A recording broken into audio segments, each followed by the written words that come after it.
ಮತ್ತೆರೆಗಳ ಪ್ರೀತಿದ ಸ್ವಾತಂತ್ರ್ಯ ಪರ್ವದ ಶುಭಾಶಯನು ಈ ಪೊರ್ತುಡನ್ ಪಟ್ಟೊಂದುಲ್ಲೆ ಸ್ವಾತಂತ್ರ್ಯ ಪರ್ವದ ಎಡ್ಡೆಪ್ಪುಲು ಮಾತೆರೆಗಳ ಮಾನ್ಯರೇ, MCC ಬ್ಯಾಂಕ್ ಕೂಡ ಈ ಒಂದು ಸ್ವಾತಂತ್ರ್ಯ ಹೋರಾಟದ ಒಂದು ಭಾಗವೇ.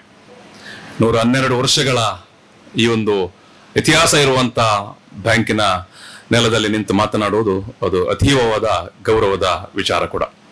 ಈ ಬ್ಯಾಂಕಿನ ಅಧ್ಯಕ್ಷರಾಗಿರುವಂತ ಮಾನ್ಯ ಅನಿಲ್ ಲೋಬ ಅವರೇ, ಈ ಬ್ಯಾಂಕಿನ ಜನರಲ್ ಮ್ಯಾನೇಜರ್ ಅವರೇ, ಆಡಳಿತ ವರ್ಗದ ಎಲ್ಲ ಮಹನೀಯರುಗಳೇ, ನಿರ್ದೇಶಕರುಗಳೇ ಮತ್ತು ಈ ಬ್ಯಾಂಕಿನ ಸಿಬ್ಬಂದಿಗಳೇ, ಭಾರತ ಸ್ವಾತಂತ್ರ್ಯದ ಈ ಸಂದರ್ಭದಲ್ಲಿ ನಾನು ಒಂದೆರಡು ಸಣ್ಣ ಪುಟ್ಟ ನನ್ನ ಅನುಭವಗಳನ್ನು ಈ ನೆಲದ, ಈ ಮಣ್ಣಿನ ಸ್ವಾತಂತ್ರ್ಯ ವೀರರ ಬಗ್ಗೆ ನಿಮಗೆ ಈಗಾಗಲೇ ಗೊತ್ತಿರುವಂತ ವೀರರ ಬಗ್ಗೆನೆ ಒಂದು ಸಣ್ಣ ಬೆಳಕು ಚೆಲ್ಲುವಂತ ವಿಚಾರವನ್ನು ನಿಮ್ಮ ಮುಂದೆ ಹೇಳಲಿಕ್ಕೆ ಪ್ರಯತ್ನ ಮಾಡ್ತೇನೆ.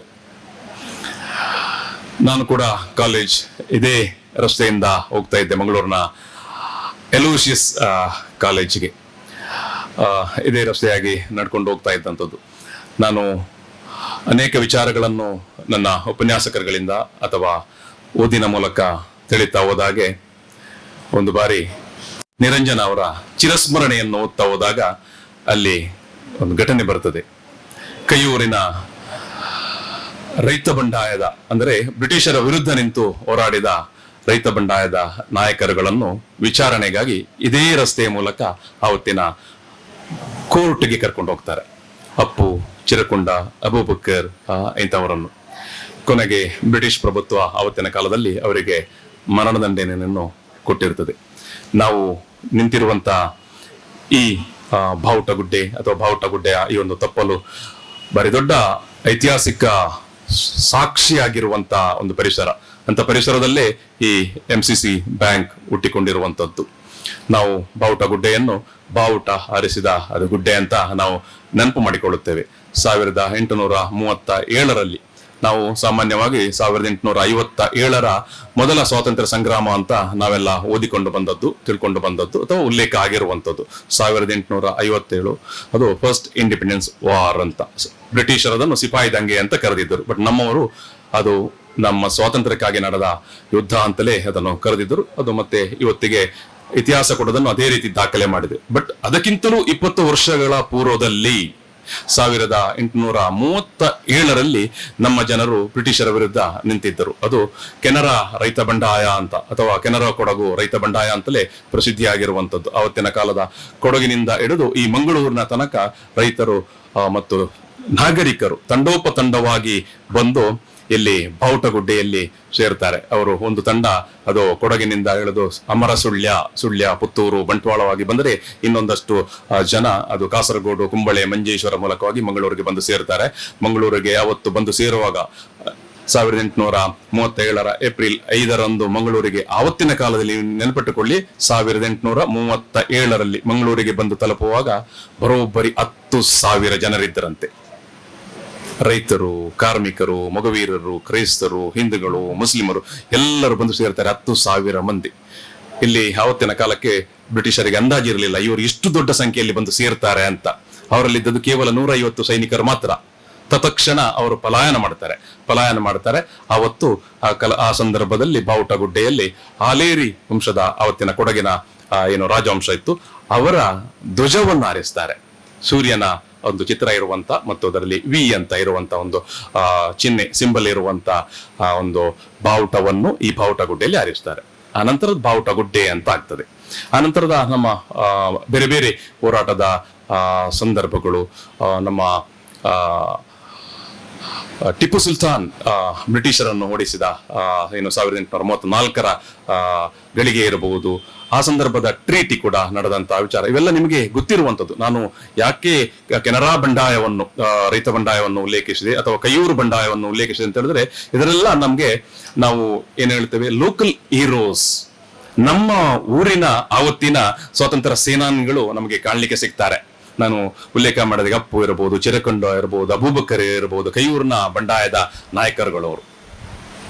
ಆನಂತರ ಕೆನರಾ ಬಂಡಾಯದ ಹೋರಾಟಕ್ಕೆ ಬರುವ ನೀವೀಗ ಅಲ್ಲಿ ಪ್ರತಿಮೆ ಕಾಣ್ತೀರಿ, ರಾಮಯ್ಯ ಗೌಡರು ಇರ್ಬೋದು, ಲಕ್ಕಪ್ಪ ಬಂಗರಸ ಇರ್ಬೋದು, ಅಪರಂಪರ ಸ್ವಾಮಿ ಇರ್ಬೋದು. ಆ ಕಾಲದಲ್ಲಿ ಕೂಡ 4 ಮಂದಿಯನ್ನು ಬ್ರಿಟಿಷರು ಗಲ್ಲಿಗೇರಿಸ್ತಾರೆ. ಇವರೆಲ್ಲ ನಮಗಾಗಿ ಆವತ್ತು ಹೋರಾಟ ಮಾಡಿದವರು. ಇಂಥ ನಮ್ಮ ಪೂರ್ವಿಕರನ್ನು ನಾವು ನೆನೆಯಬೇಕಾದದ್ದು. ಆನಂತರ ನಿಮಗೆ ಗೊತ್ತೇ ಇದೆ, 1920ರಲ್ಲಿ ಪ್ರಥಮ ಬಾರಿಗೆ ಗಾಂಧಿಯವರು ಈ ನೆಲಕ್ಕೆ ಬರುವಂತದ್ದು, ಮಂಗಳೂರಿನ ನೆಹರು ಮೈದಾನದಲ್ಲಿ ಅವರು ಸಭೆಯನ್ನ ಆಯೋಜಿಸಿರುವಂತದ್ದು.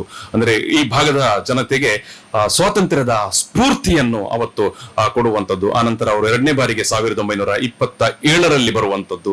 ಆನಂತರ ಕೊನೆಯದಾಗಿ 1934ರಲ್ಲಿ ಅವರು ಭೇಟಿ ಕೊಡುವಂತದ್ದು. ಅವರ ಈ ಭೇಟಿಯ ಕಾರಣದಿಂದಾಗಿ ಇಡೀ ಕರಾವಳಿ ಅಥವಾ ಉಡುಪಿ ಅಥವಾ ಕಾಸರಗೋಡು ತನಕದ ಪ್ರದೇಶ ಏನು ಈ ಒಂದು ಸ್ವಾತಂತ್ರ್ಯದ ಕಿಚ್ಚು ಅದು ಬಾರಿ ದೊಡ್ಡ ಮಟ್ಟದಲ್ಲಿ ಅಲ್ಲಿ ರೂಪುಗೊಳ್ಳಿಕ್ಕೆ ಸಾಧ್ಯ ಆಗ್ತದೆ. ನಾವು ನೋಡ್ತೇವೆ, ಅದು ಕರ್ನಾಟಕ ಸದಾಶಿವ ರಾಯರಿರ್ಬೋದು, ಅಥವಾ ಇತ್ತೀಚಿನ ತನಕ ನಮ್ಮ ಜೊತೆಗೆ ಬದುಕಿದ್ದಂತ ನನ್ನ ಊರಿನ ಕರುಣಾಕರ ಉಚ್ಚಿಲ್ ಅವರು ಕೂಡ ಇದೇ ರಸ್ತೆಯಲ್ಲಿ ನಾನು ನಡ್ಕೊಂಡು ಹೋಗೋದನ್ನು ನಾನು ಕಾಲೇಜಿಗೆ ಹೋಗೋ ಸಂದರ್ಭದಲ್ಲಿ ನೋಡ್ತಾ ಇದ್ದೆ. ಉಪ್ಪಿನ ಸತ್ಯಾಗ್ರಹದಲ್ಲಿ ಭಾಗವಹಿಸಿದ್ದರು, ಕ್ವಿಟ್ ಇಂಡಿಯಾ ಚಳವಳಿಯಲ್ಲಿ ಮೂವ್ಮೆಂಟ್ ಅಲ್ಲಿ ಅವರು ಭಾಗಿಗಳಾಗಿದ್ದರು.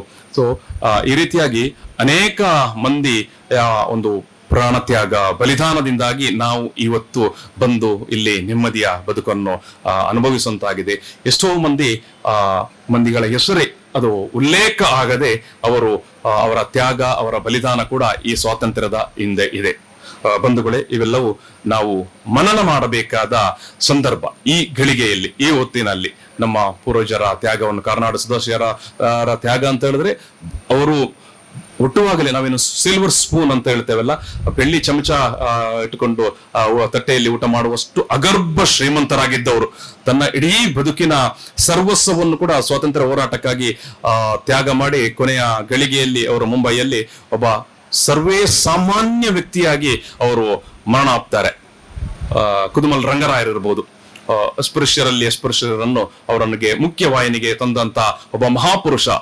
ಮಹಾತ್ಮ ಗಾಂಧಿಯವರೇ ಹೇಳಿಕೊಂಡಿದ್ರು ತನ್ನ ಭಾಷಣದಲ್ಲಿ ಮಂಗಳೂರಿಗೆ ಬಂದಾಗ, ನನಗೆ ಪ್ರೇರಣೆ ಆದವರು ಕುದುಮಲ್ ರಂಗರಾಯರು ಅಂತ. ಅವರನ್ನು ಹೋಗಿ ಭೇಟಿ ಮಾಡಿ ಕೂಡ ಮಾಡ್ತಾರೆ. ಸೊ ಇಂತೆಲ್ಲ ಚರಿತ್ರೆಗಳು ನಮ್ಮ ಈ ನಾಡಿನಲ್ಲಿ, ನಮ್ಮ ಈ ಊರಿನಲ್ಲಿ ಇರುವಂತದ್ದು, ಇದ್ದಂಥದ್ದು ಮಿತ್ರರು. ಇದನ್ನು ನಾವು ನಮ್ಮ ಮಕ್ಕಳಿಗೆ, ನಮ್ಮ ಹೊಸ ತಲೆಮಾರಿಗೆ ಹೇಳಿಕೊಡಬೇಕಾಗಿದೆ, ನೆನಪಿಸಬೇಕಾಗಿದೆ. ಸ್ವಾತಂತ್ರ್ಯ ಅಂತ ಹೇಳಿದ್ರೆ ಕೇವಲ ಒಂದು ದಿವಸ ಸಂಭ್ರಮ ಮಾತ್ರ ಅಲ್ಲ, ಇತಿಹಾಸವನ್ನು ನಾವು ತಿಳ್ಕೊಳ್ಬೇಕಾಗಿದೆ. ಇತಿಹಾಸವನ್ನು ತಿಳಿದವರು ಮಾತ್ರ ಹೊಸ ಇತಿಹಾಸವನ್ನು ಕಟ್ಟುತ್ತಾರೆ ಅನ್ನುವಂತ ಅಂಬೇಡ್ಕರ್ ಅವರ ಒಂದು ನುಡಿ. ಅಂಬೇಡ್ಕರ್ ಅವರು ಏನು ನಮಗೆ ರೂಪಿಸಿಕೊಟ್ಟಂತ ಸಂವಿಧಾನದ ನೆಲೆಯಲ್ಲಿ ನಾವು ಇವತ್ತು ಒಂದು ಸ್ವತಂತ್ರವಾದ, ಮುಕ್ತವಾದ, ಗೌರವಯುತವಾದ ಬದುಕನ್ನು ಈ ದೇಶದಲ್ಲಿ ಕಟ್ಟಿಕೊಳ್ಳಿಕ್ಕೆ ಸಾಧ್ಯ ಆಗಿದೆ. ಸಂವಿಧಾನಕ್ಕೆ ನಾವು ಸದಾ ಬದ್ಧರಾಗಿರೋಣ. ಸಂವಿಧಾನದ ಆಶಯಗಳನ್ನು ನಮ್ಮ ಬದುಕಿನಲ್ಲಿ ನಿರಂತರವಾಗಿ ಪಾಲಿಸಿಕೊಂಡು ಬರೋಣ. ಸಂವಿಧಾನದ ರೂಪಿಸಿಕೊಟ್ಟಿರುವಂತ ಐಕ್ಯತೆ, ಭಾತೃತ್ವ, ಸಮಾನತೆಗೆ ನಾವು ಸದಾ ಬದ್ಧರಾಗಿರೋಣ ಅಂತ ಹೇಳಿಕೊಂಡು ನನಗೆ ಈ ಒಂದು ಅವಕಾಶವನ್ನು ಇಲ್ಲಿ ಕಲ್ಪಿಸಿದ್ದಕ್ಕಾಗಿ MCC ಬ್ಯಾಂಕಿನ ಸರ್ವರಿಗೂ ನಾನು ಈ ಸಂದರ್ಭದಲ್ಲಿ ಹೃದಯಪೂರ್ವಕವಾಗಿ ನನ್ನ ಧನ್ಯವಾದಗಳನ್ನು ಸಲ್ಲಿಸ್ತಾ ನನ್ನ ಮಾತಿಗೆ ವಿರಾಮ ಕೊಡ್ತಾ ಇದ್ದೇನೆ. ಈ ಒಂಜಿ ಬ್ಯಾಂಕದ ಸರ್ವರಿಗೆಲ ಉಡಲದಿಂಜಿನ ಅರ್ತಿ ಪ್ರತಿದ ಸೊಲ್ಮೆಲು.